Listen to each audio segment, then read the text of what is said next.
guys, andito kami ngayon sa labas. Sa may tabing release guys. Naglalakad-lakad, nagpapahangin. Ayun yung baby ko, kasasawa ko. Yung background dun, puro basura na guys. Tinambakan na ng mga tao. Kaya medyo may masangsang na yung amoy dito. Tinatambakan nila ng basura.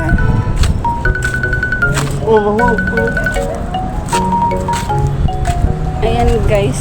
Naamoy ko talaga yung ng baho.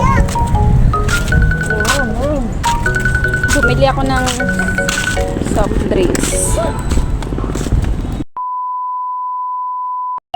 Fast forward mga day, nandito na nga po kami at kung mapapansin nyo naman, nanonood po yung baby ko ng favorite niyang pinapanood. As you can see, Teacher Rachel ang kanyang madalas pinapanood. So, ganun talaga ang mas maganda sa bata na panoorin kasi mas natututo sila na magkaroon ng mga idea sa mga bagay-bagay, mga simple things na natututunan nila. Na-adapt nila yan sa pag-grow nila guys. So, ito nga po pala yung bagong alaga dito sa amin na aso. Pangalan niya ay Hero. Medyo maaliwalas na nga po siya pagmasdan mga day. Kaya siya po ay bagong groom na po. Kaya medyo presko na rin yung kanyang pakiramdam at maaliwalas na din yung kanyang mukha. Nakakakita na siya ng maayos. Kay before po, di po siya nakakakita kaya natatabunan ng balahibo yung kanyang mukha.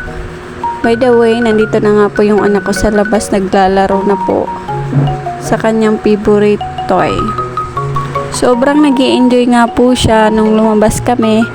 Kaya bihira ko lamang po siya ilabas kay syempre marami pong sasakyan na dumadaan dito sa may banda sa amin. A few minutes later. At sa tuwing makikita niya mga day yung aso, hindi niya talaga mapigilan yung sarili niya guys. Kaya sobrang cute ng aso. Gusto niya talagang hawakan. So ito naman aso, buti na lang mabait.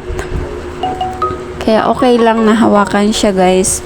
Basta kilala ka niya, di ka na naman aanuhin.